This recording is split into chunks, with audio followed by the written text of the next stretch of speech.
Саламатсыздарбы, урматтуу катталуучуларым, урматтуу кыргыз эли. Бул кайрылуум урматтуу президентке, урматтуу Алмамбет Насыркановичке салыктын чоңу. Мына кече жарлык чыкты деп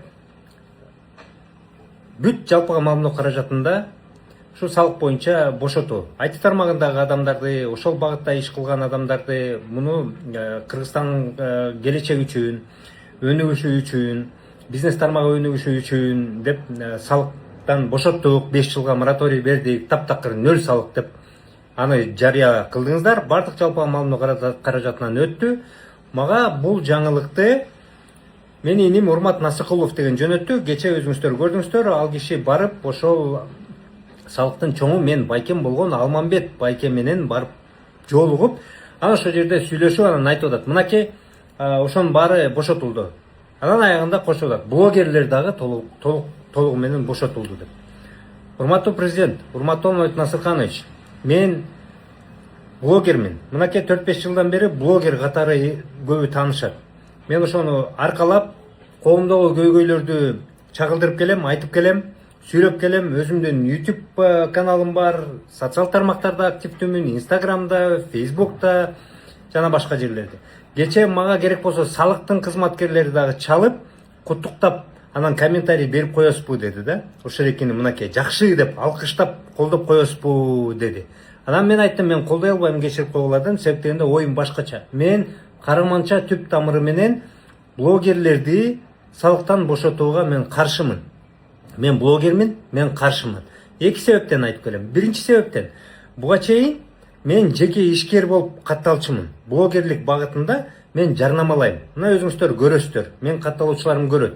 Мен ошол эле кыймылсыз мүлк багытындагы бир иш-чараларды жарнамалайм. Мен мынакей кээде ошол эки коомдук тармакта, тамак аш тармагында ошо ресторан, кафелерди жарнамалап калам. Анан ошол экилер менен келишимдерим бар. Ошол келишимдер боюнча мен жеке ишкер катары туугандар единый налог деп коет, жанагы бирдиктүү салык, жана ошонун ичинде упрощенная система деп коет. Мен 4%, эгерде которуулар болсо 4% төлөп келем. 4% деген эмнени билдирет? Эгерде мен 100 сом которуу менен ошол компаниялардан мени жарнамала деген компаниялардан которуу менен алсам, анда мен ошол 100 сомдон 4 сомун жеке ишкерлик катары төлөп коем, салык катары. Эгерде мен 1000 сом алсам, анда демек 40 сом төлөп коем. Эгерде мен 100 000 сом алсам, анда мен алып туруп 4000 сом которуп коем. Бул деген итбекерлик да. Эгерде мен накталай алсам, ошол эле жанагы единый налог боюнча жеке ишкер катары накталай акчаны компаниялардан, ошо тигил же булдан накталай алсам, ошондон мен 6% төлөп коем. 4 сом эмес, 6 сом төлөп коем. Бул итбекерлик да. Блогерлер бүгүнкү күндө чынында эле мына көп комментарийлерди көрүп атасыздар, абдан жакшы жашашат.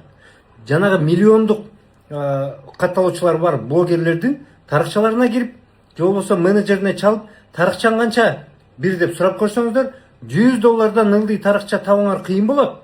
Айрымдардыкы $500, айрымдардыкы $1000. Бир тарыкчасы. Мен жанагы Reels постторду айтпай эле коеюн. Туугандар, алар жыргап эле жашап жүрүшөт.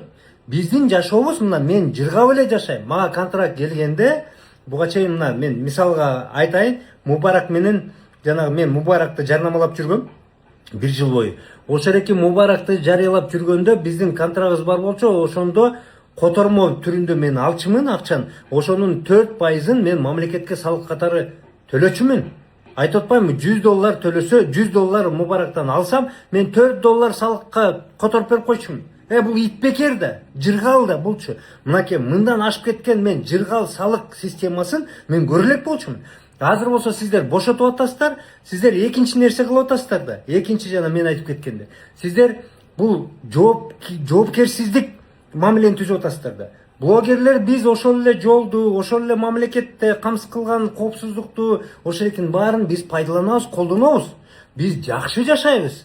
Жанагы блогерлер, айрым блогерлер, алар миллионерлер, туугандар. Алар толтур акча табышат. Бир гана нерсе, ушул экини иретке келтирип эле баарын жеке ишкерликке которуп, жана единый налог кылып койсоңуздар абдан жакшы болмок. Эми жеңилдетүү болсо, мына айрым блогерлер жанагы ресторандардан тамак алат экен, тамак ал ошол экен чыгарып койчу, тамак алдым деген чыгарып коюшат экен. Андан мейли бошотуп койгула, мейли бекер тамак жегениң мейли андан бошо. А бирок акчалай жанагы дайыма туруктуу реклама кылып жарнамалап келгендерди эмнеге бошотосуздар? Эмнеге бизди бошотосуздар? Туугандар, андай болбойт да. Мен түп тамыры менен каршымын. Себеп дегенде мынакей дагы бир олуттуу нерсеси салык төлөө бул ар бир мекенчил адамдын негизги белгилеринин бири. Сен эгерде мекенчил болсоң, жөн эле көкүрөк кагып эле желекти көтөрүп эле кыйкыра бербей, сен биринчи кезекте конкреттүү өзүңдүн иш кадамдарың менен ошону далилдешиң керек. Ал конкреттүү иш кадамдардын бири сен салык төлөгөндү үйрөнүшүң керек. Сен жоопкерчиликтүү болушуң керек. Бул мамлекет бизге ушундай шартты түзүп берип атат да. Биз ошо эки мына каттоочуларды топтоп, биз коом арасында популярдуу болуп, биз адамдарды көбөйтүп, анан ошол жерден жарнамалап атпайбызбы? Жарнамалап атабыз. Мынакей курулуш компанияларын жарнамалап атабыз. Мынакей ошол эки ресторан, кафелерди жарнамалап атабыз, кийимди жарнамалап атабыз. Пайда көрүп атабыз да, пайда көрүп, жыргап жашап атабыз. Анан эмнеге ошол эки 4%, же болбосо накталай акча алсак 6% төлөп койгондо биз арданабыз, же болбосо кыйналабыз. Мен бир дагы блогерди ошол экини төлөп атам, кыйналып атам деген көргөн эмесмин. Мен башынан эле жеке ишкер болуп кетем, мен уну төлөйм, мен кайра мынтип айтам да, бизде салык төлөө системасы блогерлерге аябай жеңил деп мен дайыма ыраазы болуп келем. Анан сиздер бошоттуңуздар дегенде мени куттукташканда мен айттым, бул түп тамыры менен туура эмес. Бул мекенчил адамга, бул ошол эки кыргыздын мекенин сүйгөн адамдарга мындай ушундай эми кичинекей 4% салыкты төлөп коюу бул жөнөкөй эле нерсе да. А биз ошол экини дагы бошотуп атабыз, жоопкерчилик мамилеге үйрөтүп атабыз, жыргатып атабыз да, башаламан реклама кыла бер, башаламан блогерлик иштерди кыла бер. Башка IT тармагындагыларды бошотконунан мен туура эле көрөм. Мисалы айрым чоң миллион каражаттарды оборот кылгандарды кайра бияка тартып келгиле, бул жерде бекер 5 жыл иштейсиңер, могул жерге инфраструктура түзгүлө, могул жерге чоң кеңселерди кургула, могул жерде сонун иштерди алып баргыла, жумушчуларды жумушчу орундарды түзгүлө. Биз ошол эки силерге мынакей 0 салык кылып берем дегениңерди түшүнөм, бул абдан жакшы нерсе. Бул ошол экени силер шыктандырып, стимул кылып кайра тартып атасыздар да. А блогерлерди эмнеге тартасыңар? Блогерлерди эмнеге бошотосуңар? Аз блогерлер мени боктойт, албетте. Бирок ар бир азыр мен блогермин деген 1 500 000, 400 000дерге барып чалып туруп, менеджерине чалып туруп сураглачы ошол экени канча алып аткан.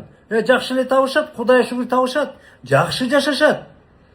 4%, 6% жанагы төлөп коюшсун. Блогерлер, мен силерге кайрылам, жаман көрбөгүлө мен туугандар.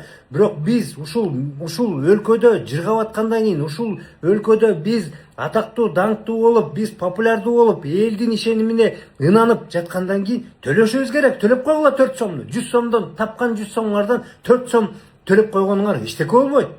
100 000 сом тапсаңыздар 4 000 сом төлөп койгонуңар эчтеке болбойт туугандар. 4 000 сом, 100 000 сом тапсаңыздар, силер 100 000 сомго бир ай жашайсыңар, а 4 000 сомуңар бир кафеге барган рестораныңардын акчасы туугандар.